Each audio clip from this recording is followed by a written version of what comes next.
Hello, in this video I'll be talking about solving two-step equations. Before we get into solving two-step equations, I want us to do a little practice on writing equations based on a word problem or based on a phrase. The key to writing an equation or an expression in algebra is defining a variable before you start. The very first thing is define a variable. And I find that students who are used to solving easier problems, uh, they don't do that and they don't get into the habit of that. And then when problems become more difficult, they don't know where to start and they just sit there staring at the problem because they don't know what to do. Um, so defining a variable is a really important skill to develop, and so that's what we're going to work on here. And then once we define that variable, we're going to write an algebraic expression for each phrase. Here's the first one here, 2 points fewer than 3 times the number of points scored before. That can be a confusing thing for a lot of people to read, but the important thing to see is that there's only one unknown thing here. 2 points, that's known, fewer, that's known, 3 times. The number of points scored before is the only thing that we don't know. So we're going to define that as our variable, our unknown. So P is going to equal the number of points scored before.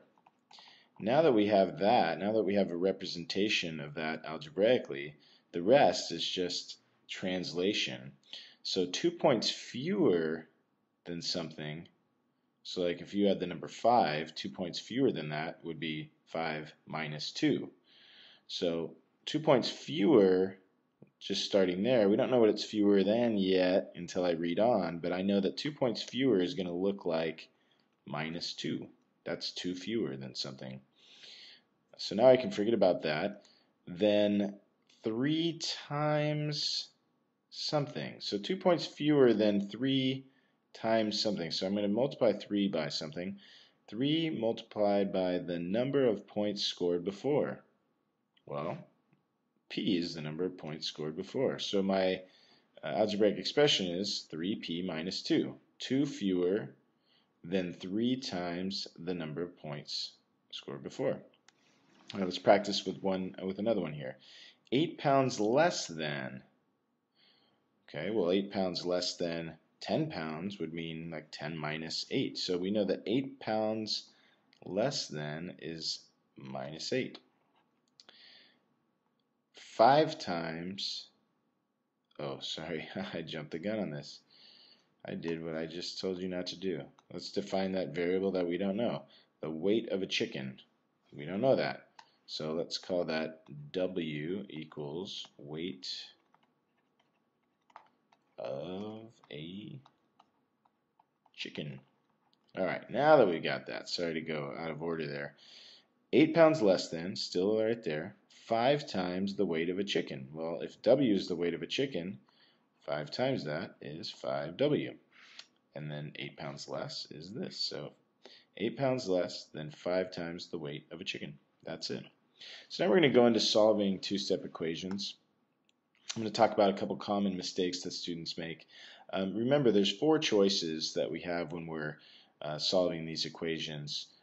To use inverse operations, we can subtract something from both sides. We can add something to both sides.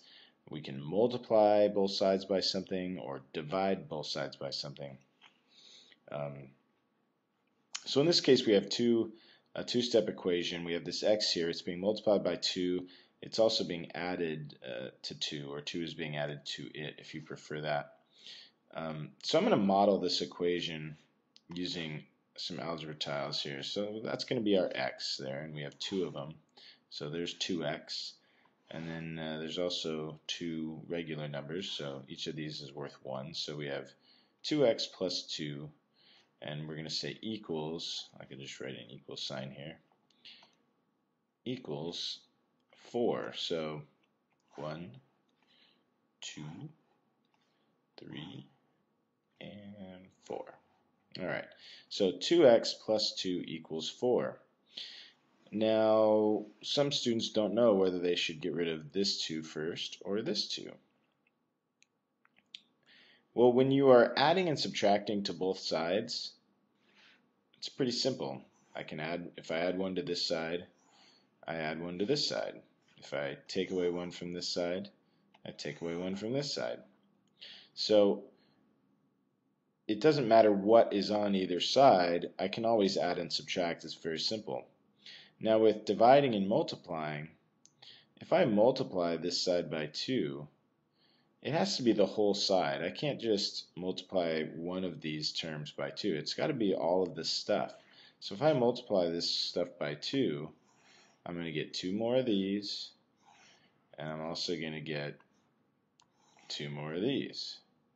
Right? And then if I multiply this right side by 2, I'm going to get 4 more of these, right? So that's what happens when I multiply by 2. I'm going to move these over to this side for a moment. Okay.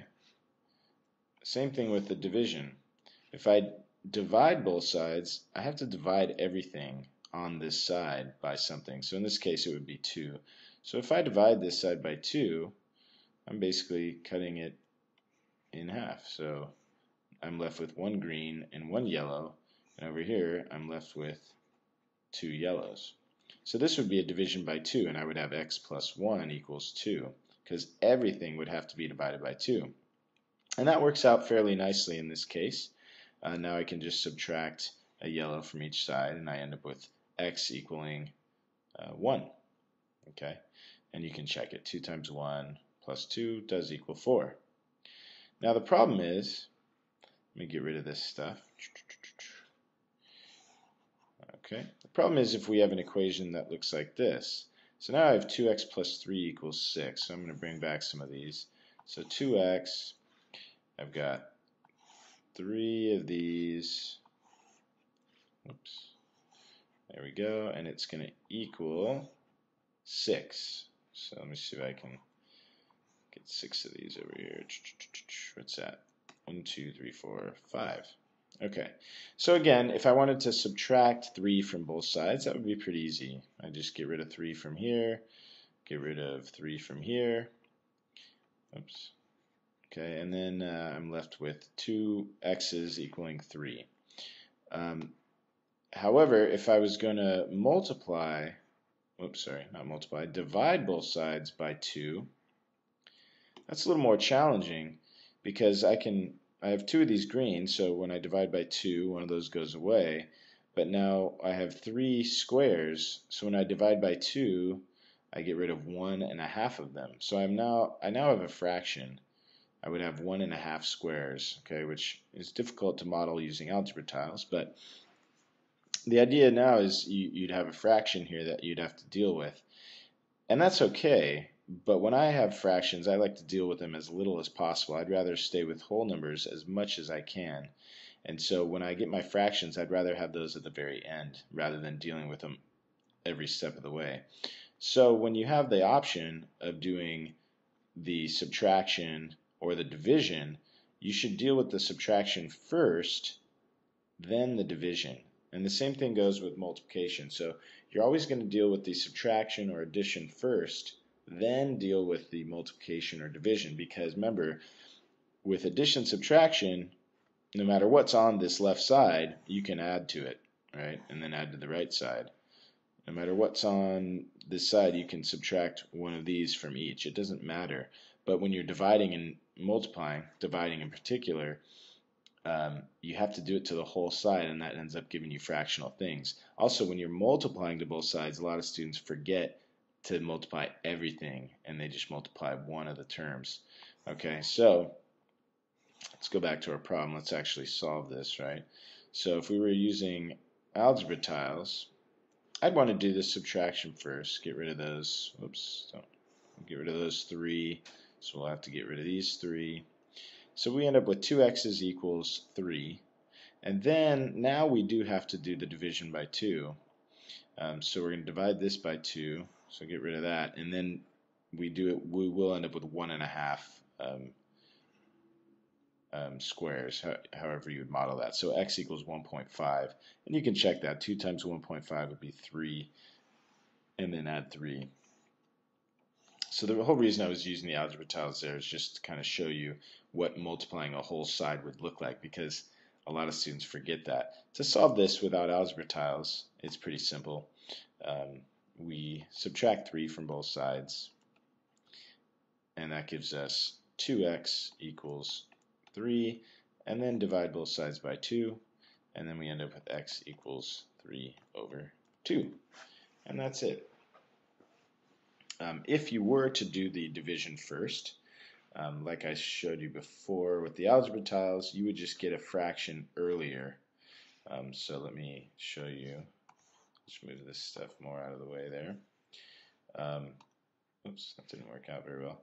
So if we started and did the division first, it's not that it doesn't work. It still does, but you have to do it to everything. And so here you end up with x plus 3 over 2 equals 6 over 2. And then when you subtract, we're dealing with a fraction, which it works. It's just a little bit more painful for some people. Okay, let's move on. So from now on, when I do my examples, I'll most likely be doing the subtraction addition first. So here I'm going to add 28 to both sides. So I end up with negative 8y equaling negative 5, it looks like. Negative 33 plus 28 is negative 5. Now to get rid of this multiplication by negative 8, I just divide by negative 8. That cancels out the negative 8's, leaving me with y equals, and the negative divided by negative is going to be positive, so y equals 5/8. Let's try 2 more. So in this case, we have an x being divided by 5. It's also being 35 is being added to it. Again, I'm going to want to deal with that addition first. And we're going to use subtraction. So we're going to end up with x over 5 equals, looks like 40. Okay, now the inverse of dividing by 5 would be multiplying by 5. And so we'll end up with x equaling 4 times 5 is 20, so this will be 200. Let me move this out of the way here. So now we want to double check our answer because this had some bigger numbers in it. So 200 divided by 5 would be 40, plus 35 is 75. All right, let's try this one. All right, new problem. So here again we have some multiplication, that is a 0.79. We have some addition, so we're going to want to deal with this addition first. Subtracting 1.25. Remember, when you're dealing with decimals and subtraction, you have to line up the decimals. We're going to borrow 15 minus, oh, I don't know why I borrowed.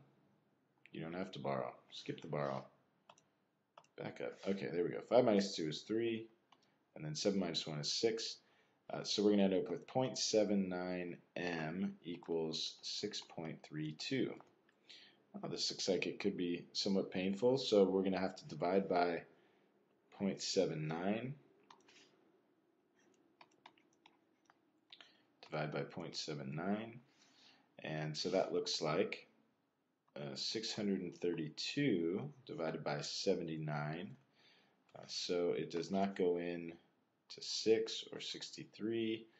It goes into 632, I don't know, maybe 7 times.